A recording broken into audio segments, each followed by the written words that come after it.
Hello and welcome to Women's Football Talk. So the final international break of 2024 is done and dusted with, and we now look at the final two slates of fixtures in the WSL. And this weekend we're going to be looking at the Northwest Derby between Manchester United and Liverpool from Leigh Sports Village. Manchester United will be coming into this game hoping to get back to winning ways after they suffered defeat in their last WSL game, losing 1-0 to Chelsea, whilst Liverpool themselves have had a mixed season. Hasn't been the best formats, Beard side, and before the international break they lost the Merseyside derby 1-0 to Everton, and they did manage to pick up a win though in the Leagues Cup, beating Championship side Newcastle by 6-1. So looking at this game though, Man United will be confident that they can get back to winning ways because of how well they've done at times this season. They're defensively set up really well. They've conceded so little goals. However, the forward line have struggled at times to score goals, so that has been a bit of a big issue for Mark Skinner's side, and Mark Skinner has come under a lot of criticism for that. But for Matt Beard's side, it's been a bit of a up and down season for Liverpool. They haven't been as good as we've seen them last season. They've had a few injuries and the team hasn't been performing as well as they did last season. However, the two sides are sat next to each other in the table. Manchester United in 5th on 15 points and Liverpool in 6th on 9 points. So it's been a mixed season for both teams. Obviously, Man United had that spell of 3 draws and not performing well, and then obviously the defeat to Chelsea, as I mentioned, whilst Liverpool season has really been a mixture of draws, a couple of wins here and there, and obviously the defeats, which hasn't been really well good for Matt Beard's side. So inconsistency has been their big issue this season. For Man United, it has been scoring goals. Only 11 goals scored in the WSL this season. Liverpool themselves have scored 9, and obviously only the teams in the bottom half of the table have scored less goals than Manchester United. So if they are wanting to get back in and amongst the top 3 of the WSL and be fighting for a Champions League spot, then they need to be scoring more goals.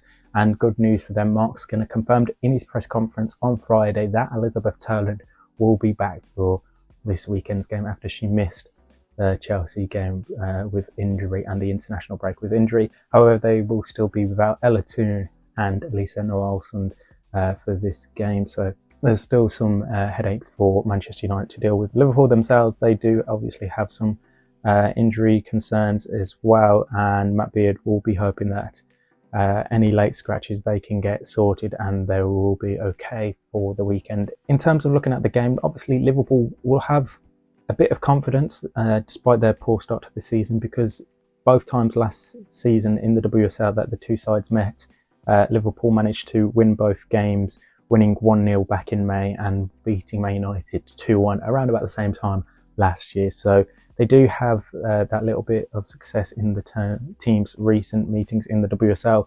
The two sides met in the Leagues Cup earlier on this season, with Manchester United winning that game 2-0 back in October. So United have the more recent success in that sense, but in terms of the league success, Liverpool obviously winning both games last season will give Matt Beard's side a bit of confidence. And Man United, I think they really can't be affording to drop more points if they are wanting to get into that top 3, because of how well Manchester City and Chelsea are playing. They're pretty much, I would say at this point, guaranteed the top 2 spots. And then with how well Brighton and Arsenal have been doing this season, especially Arsenal under interim head coach Renee Slegers, they are looking much more better. So if Man United can find their shooting boots and start performing at a more regular basis, then they can definitely get on a march for the top 3. Otherwise, it's going to be another disappointing league season for Mark Skinner's side. A quick look at the rest of the fixtures. All fixtures are taking place on Sunday this weekend. We have Manchester City versus Leicester City and Tottenham versus Everton at 1 p.m. The Man United Liverpool game is at midday, 12 p.m.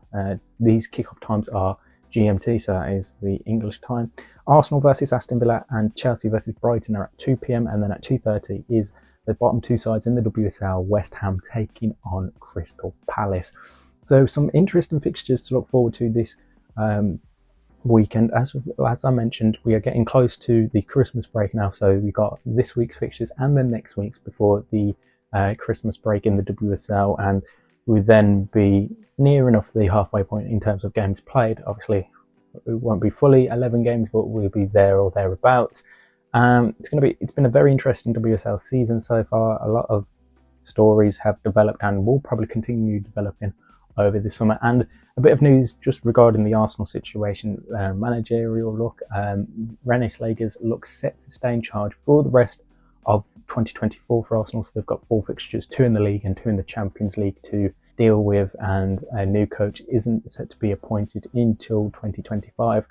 So it'll be interesting to see how they can continue their impressive form on the Dutch international at these current stages. And then for Chelsea, Sonia Bompastic confirms that Sam Kerr won't be back in action until around February, March.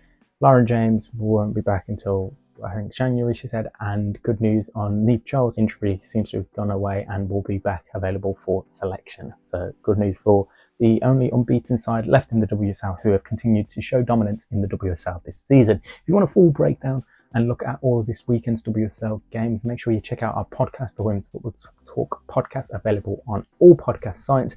We have a preview as well on our Substack page, womensfootballtalk.substack.com, to look at, and it's free to subscribe. We'll keep you up to date with all the latest news and stories from around the world of women's football. Just follow us on Twitter or X at WF Talks, and Women's Football Talk, all one word, on Instagram and on Threads. In the meantime, we'll see you soon.